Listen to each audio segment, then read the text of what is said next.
भगवान तुम्हारे चरणों में मैं तुम्हें रिझाने आई हूँ। भगवान तुम्हारे चरणों में मैं तुम्हें रिझाने आई हूँ। बाणी में तनिक सुनाने आई हूँ। भगवान तुम्हारे चरणों में मैं तुम्हें रिझाने आई हूँ।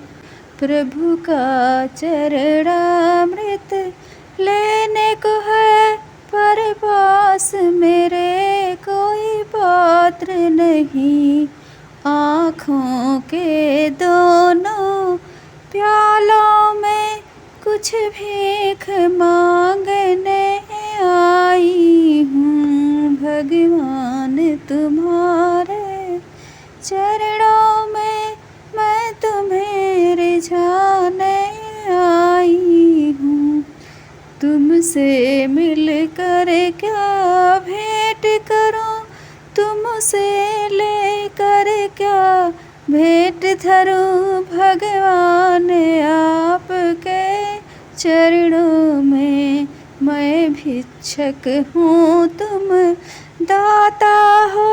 संबंध बताने आई हूँ। भगवान तुम्हारे चरणों में मैं तुम्हें रिझाने आई हूँ।